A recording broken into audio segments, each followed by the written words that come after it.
আসসালামু আলাইকুম রহমতুল্লাহ। প্রাণপ্রিয় বাংলাদেশের ছাত্র জনতা এবং সর্বস্তরের মানুষ, আপনাদেরকে আন্তরিক অভিনন্দন জানাই।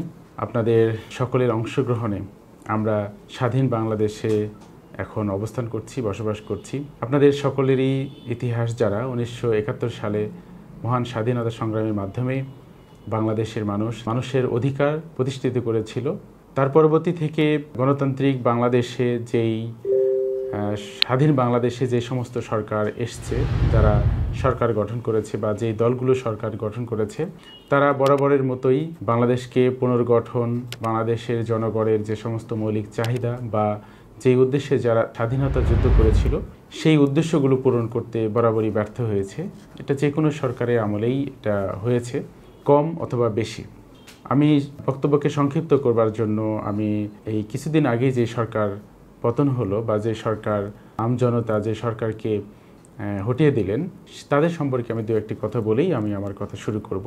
আপনারা জানেন যে মুক্তিযুদ্ধ চলাকালীন যেই দলটি নেতৃত্ব দিয়েছিল এবং যেই দলটির নেতৃত্বে স্বাধীন বাংলাদেশ আমরা পেয়েছিলাম, সেই দলটির কাছে মানুষের অনেক আশা এবং প্রত্যাশা ছিল।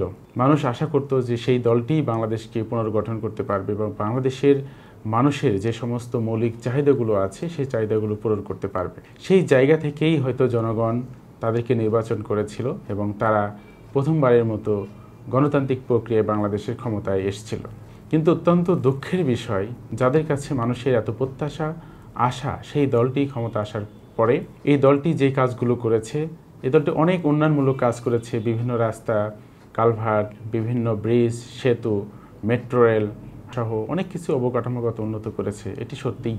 কিন্তু এর পাশাপাশি নিজের ক্ষমতাকে কুক্ষিগত করে রাখার জন্য, নিজের ক্ষমতাকে টিকিয়ে রাখার জন্য যে সমস্ত মেকানিজম, যে সমস্ত পলিসি গ্রহণ করেছিল, তার মধ্যে ছিল সাধারণ মানুষকে যেন সরকার বিরোধী কোনো কথা বলতে না পারে সেই স্বাধীনতাটুকু ছিনিয়ে নেওয়া। যারা সরকার বিরোধী কোনো কথা বলবে অথবা দলের বিরুদ্ধে যে কথা বলবে, তাদেরকে হত্যা করা, গুম করা এবং ভয়ভীতি প্রদর্শন করা।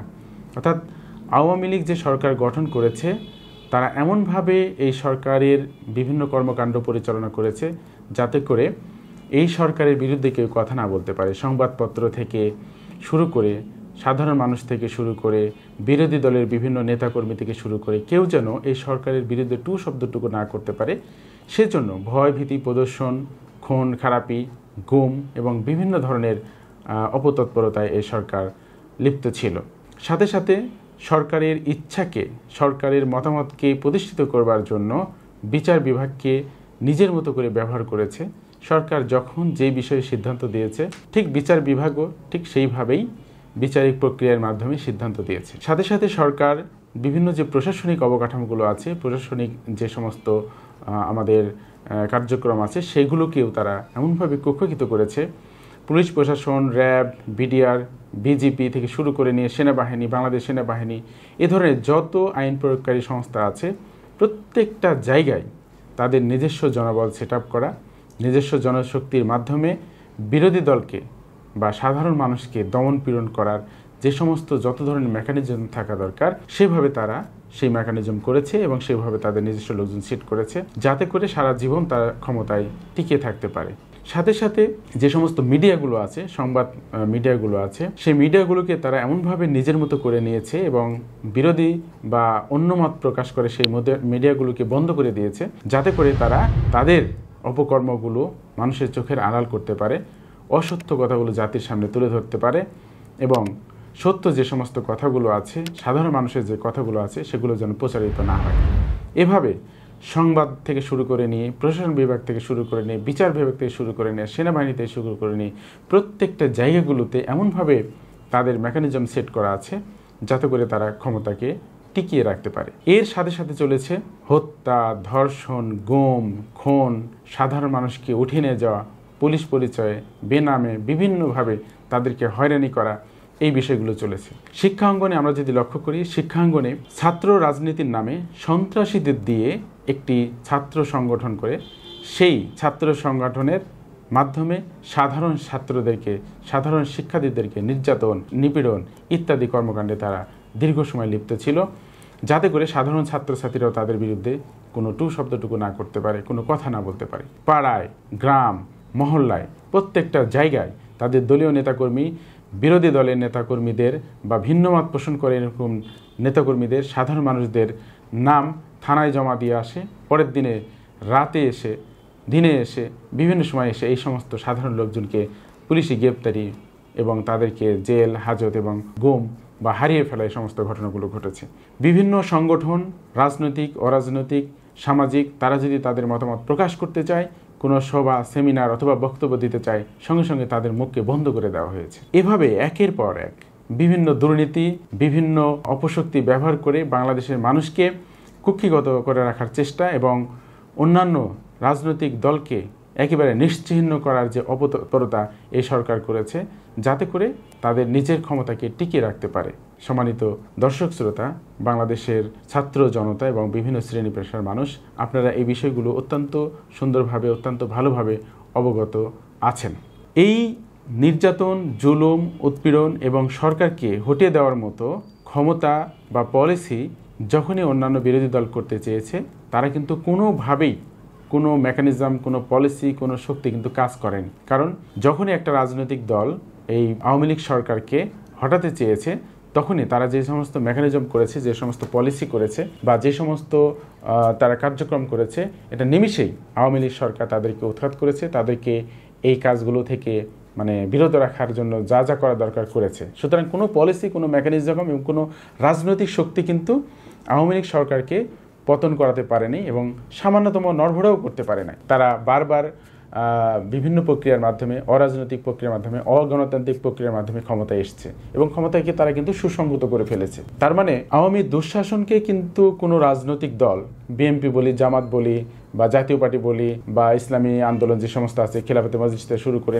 হেফাজতে ইসলাম, এরকম যত ধরনের রাজনৈতিক দল আছে, কোনো রাজনৈতিক দলই কিন্তু তাদের জ্ঞান, বুদ্ধি, মেধা, প্রজ্ঞা এবং রাজনৈতিক কৌশল খাটিয়ে কিন্তু আওয়ামী লীগ সরকারকে পতন করাতে পারে নাই এবং কোনো কিছুই করতে পারে নাই। বহির্বিশ্বের বিভিন্ন ধরনের লবিংস থেকে শুরু করে নেন, যা কিছু করা প্রয়োজন সব কিছু কিন্তু করেছে তারা, কিন্তু কোনো রাজনৈতিক শক্তি কিন্তু আওয়ামী লীগ শক্তিকে বিন্দুমাত্র তাদের অবস্থান থেকে সরাতে পারে না। তাহলে কিভাবে আওয়ামী লীগ সরকারের পতন হবে, এই বিষয়টি কিন্তু খুবই গুরুত্বপূর্ণ একটা বিষয় ছিল। আপনারা জানেন যে ছোট্ট একটি বিষয়কে কেন্দ্র করে সাধারণ শিক্ষার্থী তাদের মেধার মূল্যায়ন চায়, সাধারণ শিক্ষার্থী তাদের জীবনের সিকিউরিটি চায়, সাধারণ শিক্ষার্থী চায় যে মেধাবী হবে, যে দক্ষ হবে, যে যোগ্য হবে, যে নৈতিকতা সম্পন্ন হবে, তারাই বিভিন্ন জব পাবে, সরকারি বেসরকারি বিভিন্ন জব পাবে এবং বিভিন্ন জায়গায় তাদেরই পদ পদায়ন হবে। একটা ন্যায্য দাবি এবং একটা চিরসত্য দাবি এবং তাদের এটা মৌলিক অধিকার। এই অধিকার যখন তারা প্রকাশ করেছে এবং বিভিন্নভাবে সরকারকে জানিয়েছে, সরকার কিন্তু এই বিষয়গুলো সেরকম গুরুত্বের সাথে নেয় নাই এবং সরকার বিভিন্নভাবে এটাকে টালমাটাল করা বা ঢিলেমি করা বা এটাকে প্রতিহত করার চেষ্টা করেছে। শুরুর দিকে বিষয়টি খুবই সংক্ষিপ্ত ছিল, খুবই ছোট আকারে ছিল। তারা মনে করেছে অন্যান্য রাজনৈতিক দলকে যেভাবে প্রতিহত করা যায়, অন্যান্য রাজনৈতিক দলকে যেমন আওয়ামী বিভিন্ন বাহিনী দিয়ে প্রতিহত করা যায়, প্রশাসনিক বিভিন্ন বাহিনী দিয়ে প্রতিহত করা যায়, ঠিক ছাত্র সমাজকে এইভাবে প্রতিহত করা যাবে। শুরুতে কিন্তু তারা এই ব্যাপারে এরকমই পদক্ষেপ নিয়েছে। তারপরে যখন তারা আমাদের ছাত্র জনতার বুকে গুলি চালিয়েছে, দলীয়ভাবে, প্রশাসনিকভাবে, পুলিশ, র্যাব, বিভিন্ন প্রশাসনের লোকজন, সঙ্গে সঙ্গে কিন্তু বাংলাদেশের সমস্ত ছাত্র জনতা একবারে একসাথে হয়ে গিয়েছে, একাকার হয়ে গিয়েছে তাদের ন্যায্য দাবিটা প্রতিষ্ঠিত করবার জন্য। এরপরেও কারণ আওয়ামী সরকার জানে যে বাংলাদেশের কোনো রাজনৈতিক শক্তি তাদের কলাকৌশল দিয়ে আমাদেরকে ক্ষমতা থেকে সরাতে পারবে না এবং ছাত্র জনতা যারা আছে, আমরা যদি আরও ব্যাপকভাবে দলীয় সন্ত্রাসী বাহিনী দিয়ে এবং প্রশাসনিক বাহিনী দিয়ে যদি তাদের উপর নির্যাতন করা হয়, তাহলে ভয়ে তারা লুকিয়ে পড়বে এবং কেউ রাস্তায় বের হবে না। এই চিন্তাটা তাদের মাথায় ছিল এবং নিজের একটা গর্ব, অহংকারবোধ এবং ক্ষমতার দাপট তারা ছিল, যার কারণে তারা কিন্তু বিষয়টিকে গুরুত্ব না দিয়ে বরং আরও বেশি তাদের উপর বল প্রয়োগ করা শুরু করেছে। এত বেশি বল প্রয়োগ করা শুরু করেছে যে বাংলাদেশের সমস্ত ছাত্র জনতার সাথে সাধারণ মানুষ যারা রিক্সা চালক, দিনমজুর, শিক্ষক, ছাত্রছাত্রীদের অভিভাবক, বাবা, মা, ভাই, বোন, ছোট্ট কোলের শিশু পর্যন্ত এই ছাত্র জনতার সাথে, এই ছাত্রদের সাথে আন্দোলনে অংশগ্রহণ করে। এখানে কিন্তু কোনো রাজনৈতিক শক্তি, জামাতের শক্তি বা বিএনপির শক্তি বা অন্য কোনো রাজনৈতিক শক্তি, তাদের কিন্তু কোনো মেকানিজম, তাদের কিন্তু কোনো জনশক্তি বা তাদের কি কোনো রাজনৈতিক কোনো বিষয়গুলো নিয়ে কিন্তু জনগণ মাঠে নামে নাই। জনগণ মাঠে নেমেছে শিক্ষার্থীদের, আমাদের নতুন প্রজন্মদের ন্যায্য অধিকারকে সামনে রেখে। সুতরাং সরকারের যে সমস্ত পলিসি ছিল এবং বিরোধী দলের যে সমস্ত পলিসি ছিল, সব পলিসি যখন ব্যর্থ হয়ে গেছে, সাধারণ ছাত্রছাত্রী এবং জনতার একটা স্রোত শুরু হয়ে গিয়েছে। আওয়ামী দুঃশাসনের বিরুদ্ধে সাধারণ ছাত্রছাত্রী এবং জনতার একটি স্রোত শুরু হয়ে গিয়েছে। যখনই সাধারণ জনগণ এবং ছাত্রছাত্রীদের, শিক্ষার্থীদের একটি স্রোত শুরু হয়ে গিয়েছে, তখন সমস্ত প্রকার যত ধরনের পলিসি ছিল, যত ধরনের মেকানিজম ছিল আওয়ামী সরকারের, সব মেকানিজম, সব পলিসিগুলো কিন্তু সব কিছু তখন একেবারে ধ্বংস হয়ে গিয়েছে এবং তারা প্রধানমন্ত্রী শেখ হাসিনা পর্যন্ত দেশ ছেড়ে অন্য দেশে চলে যেতে বাধ্য হয়েছেন এবং ক্ষমতায় হস্তান্তর করতে বাধ্য হয়েছেন। সেনাবাহিনী পর্যন্ত বাধ্য হয়েছেন ছাত্র জনতার সাথে একাগ্রতা প্রকাশ করতে। পুলিশ প্রশাসন প্রথম থেকে শেষ পর্যন্ত ছাত্রদের বুকে গুলি চালালেও শেষ পর্যন্ত তারাও কিন্তু ছাত্রদের সাথে মিশে গিয়েছে এবং ছাত্ররাও পরবর্তীতে তাদেরকে হেফাজত করেছে, তাদেরকে সেভ করেছে। এরপরে যত ধরনের প্রশাসনিক কাঠামোগুলো ছিল সব কিছু ভেঙে পড়েছে। সাধারণ মানুষ, শিক্ষার্থী, গণভবন, তারপরে সংসদ ভবন সব কিছু কিন্তু দখল করে নিয়েছে। তার মানে এখান থেকে আমরা স্পষ্টত বুঝতে পারলাম যে কোনো রাজনৈতিক শক্তির মাধ্যমে কিন্তু এই বর্তমান যে সরকার ছিলেন, কিছুদিন আগে যে সরকার ছিলেন, সে সরকার কিন্তু পতন হয় নাই। পতন হয়েছে কিন্তু ছাত্র জনতার বিপ্লবের মাধ্যমে, আন্দোলনের মাধ্যমে। তার মানে ছাত্র জনতাই কিন্তু মুক্তিযুদ্ধের চেতনাকে সামনে রেখে তাদের ন্যায্য দাবিকে প্রতিষ্ঠিত করবার জন্যই কিন্তু আন্দোলন করেছে এবং তারা কিন্তু এখানে সফলতা অর্জন করেছে। কিন্তু তার পরবর্তীতে আমরা যে বিষয়গুলো লক্ষ্য করলাম, যখন ছাত্র জনতা আন্দোলন করলো তখন কিন্তু বিভিন্ন রাজনৈতিক দল, সুবিধাভোগী রাজনৈতিক দল, তারা কিন্তু দূরে ছিল এবং তারা কিন্তু অনেকে হয়তো কিছু জনশক্তি দিয়ে সহযোগিতা করেছেন বা বিবৃতি বিভিন্নভাবে সহযোগিতা করেছেন, কিন্তু অধিকাংশ রাজনৈতিক দল কিন্তু এই আন্দোলনের সাথে সম্পৃক্ত ছিল না। কিন্তু যখনই তাদের বিপ্লব হলো, যখনই তাদের জয় হলো, সঙ্গে সঙ্গে কিছু সুবিধাবাদী রাজনৈতিক দল মাঠে নেমে পড়লো জাতীয় পতাকা নিয়ে। তো যখনই বিজয় দেখা গেল তখনই কিছু সুবিধাবাদী রাজনৈতিক দল তারা কিন্তু ব্যাপকভাবে তৎপরতা শুরু করেছে, কি করে ক্ষমতায় যাওয়া যায়, কি করে ক্ষমতায় যাওয়া যায়। আমরা তো সব সরকারকেই দেখেছি, সব দলকেই দেখেছি, প্রত্যেকটি দল তাদের মেধা, জ্ঞান, বুদ্ধি, প্রজ্ঞা এবং রাজনৈতিক দুর্দশা দিয়ে কিন্তু মানুষকে সুবিধা দিতে পারে নাই, মানুষের অধিকার প্রতিষ্ঠিত করতে পারে নাই, বরং তাদের মাধ্যমেই কিন্তু আমরা নির্যাতিত হয়েছি। সাধারণ মানুষ কিন্তু রাজনৈতিক বিভিন্ন দলের মাধ্যমে নির্যাতিত হয়েছে। যখন যে ক্ষমতায় আসে তখন কিন্তু তার অপোজিট যে দলগুলো থাকে, বিরোধী যে দলগুলো থাকে, তাদেরকে নির্যাতন করে। এটা হচ্ছে বাংলাদেশের একেবারে চিরচারিত একটা প্রথা হয়ে দাঁড়িয়ে গেছে যে যারা ক্ষমতা থাকবে তারা অপোজিট যারা আছে বা ভিন্ন মতাদর্শে যারা আছে তাদের উপর বল প্রয়োগ করবে। এইভাবে আমাদের বাংলাদেশ চলছে। বর্তমানে আমরা অন্তর্বর্তীকালীন সরকারের অধীনে আছি, এর পরবর্তীতে হয়তো কোনো সরকার আসবেন। তো এখান থেকে যারাই সরকার আসুক, যারাই ক্ষমতায় আসুক, তাদের কিন্তু শিক্ষা নিতে হবে। এখান থেকে অনেক বড় একটা শিক্ষা আছে। আপনাদের কোনো রাজনৈতিক পলিসি, আপনাদের কোনো মেকানিজম আসলে কোনো কাজে আসবে না যদি আপনারা দুর্নীতি বন্ধ না করেন, যদি আপনারা ঘুষ বন্ধ না করেন, যদি আপনারা মানুষের উপর, নিরীহ মানুষের উপর অত্যাচার, নিপীড়ন বন্ধ না করেন, যদি আপনারা বিচারের নামে প্রহসন বন্ধ না করেন, যদি আপনারা প্রশাসনিক বিভিন্ন লোকদের সাধারণ মানুষের উপর নির্যাতন, গুলি, গ্রেপ্তার, গুণ, খুন এগুলো বন্ধ না করেন, যদি আপনারা দুর্নীতি বন্ধ না করেন, দুর্নীতির মাধ্যমে বিভিন্ন সেক্টরে জায়গা জমি রেজিস্ট্রেশন অফিস থেকে শুরু করে শিক্ষাঙ্গন থেকে শুরু করে এমন কোনো জায়গা নেই, দোকান পাট, কল কারখানা সব জায়গায় দুর্নীতি, এই দুর্নীতি বন্ধ না করেন, আপনারা যদি লুটপাট বন্ধ না করেন, আপনারা যদি ছাত্র রাজনীতির নামে সন্ত্রাসী বাহিনী তৈরি করে সাধারণ শিক্ষার্থীদের উৎখাতের চেষ্টা করেন, সাধারণ শিক্ষার্থীদের হয়রানি করেন, তাহলে কিন্তু আপনারা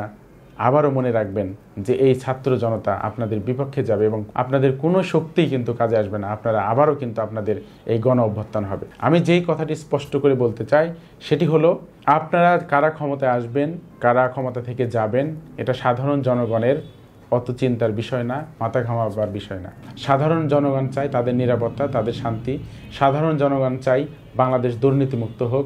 সাধারণ জনগণ চাই প্রত্যেকটি মানুষের অধিকার প্রতিষ্ঠিত হোক। সাধারণ জনগণ চাই শান্তিপূর্ণ একটি বাংলাদেশ।